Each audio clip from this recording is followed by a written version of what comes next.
Welcome to Larry's Library. This week I read Primordial, the hardcover. You might say this review is brought to you by the Comic Slayer, as my daughter Kristen, aka the Comic Slayer, did gift this book to me for Christmas this last year of 2023. If you'd like to see more recommendations, more Kristen recommendations, then be sure to check out her channel, the Comic Slayer. Link is in the description as always.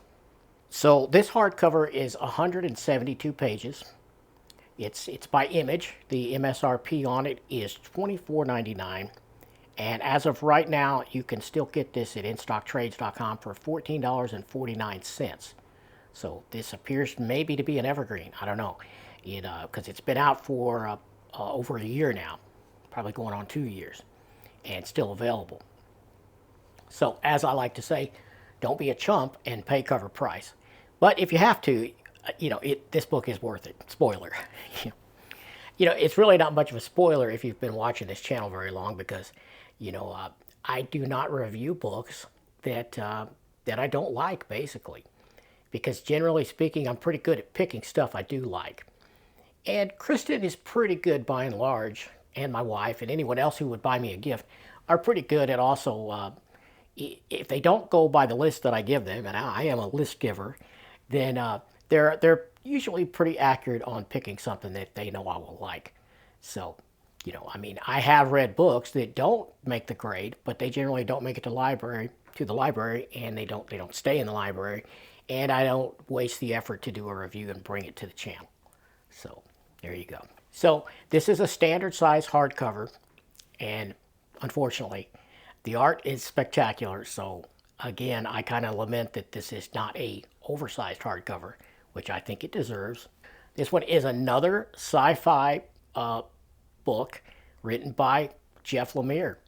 I haven't read anything by Jeff Lemire that I didn't love, at least on some level.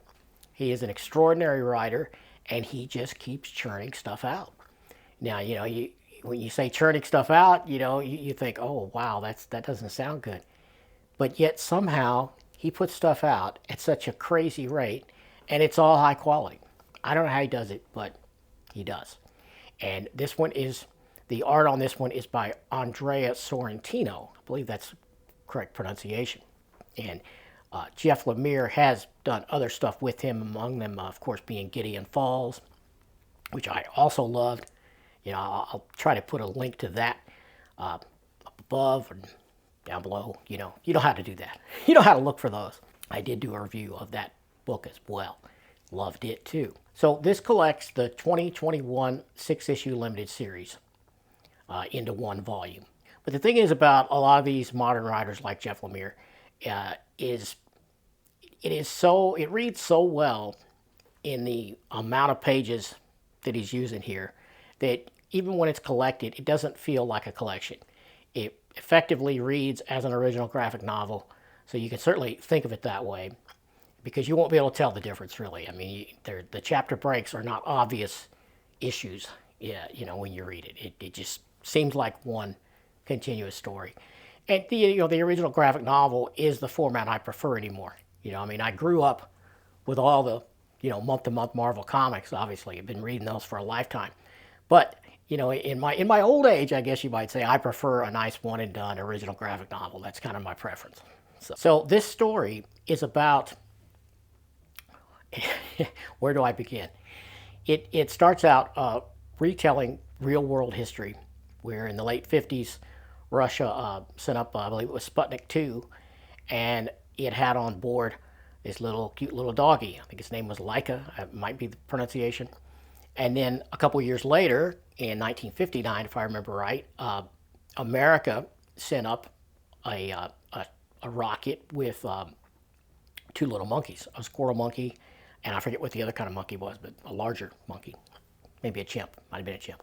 In this story, those animals, they were retrieved. They were taken by something.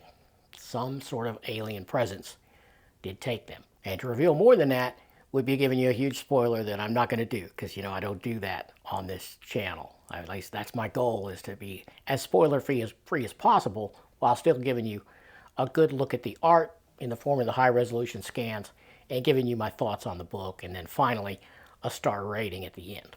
That's the format. The storyline and most of the plot elements throughout the first, I'd say, 3/4 of the book, it's very cloak and dagger, Cold War type stuff going on. It begins with the shutting down of all the NASA stuff, as the space program was largely abandoned after that disastrous rocket with the monkeys. It follows this character, Dr. Pembroke, as he is assigned to retrieve anything from this facility they're shutting down that could be used for the war effort or have military applications, because they're selling that off to private industry.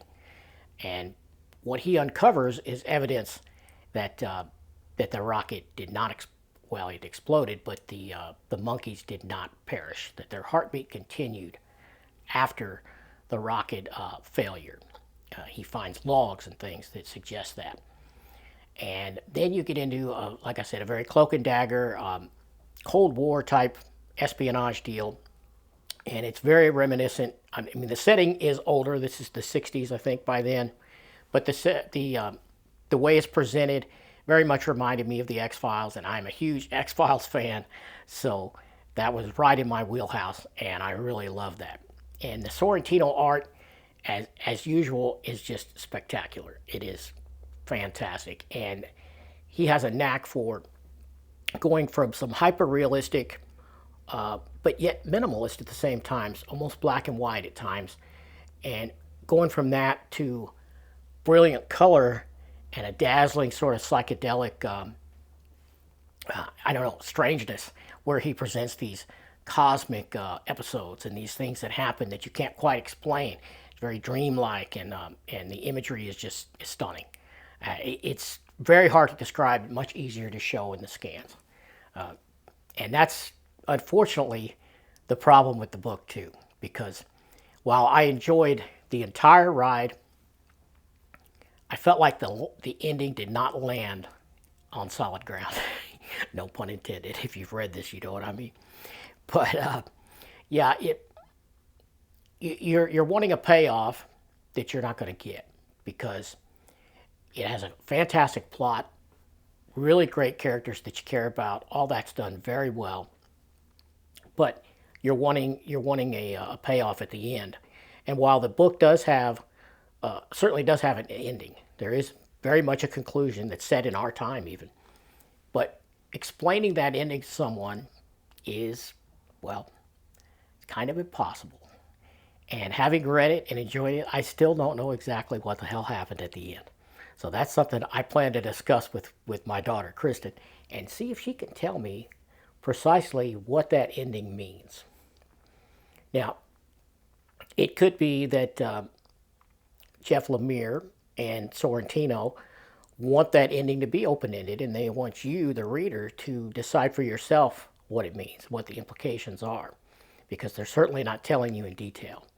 So maybe this is a me problem. Maybe this is me not having the imagination to extract that ending and get that detail.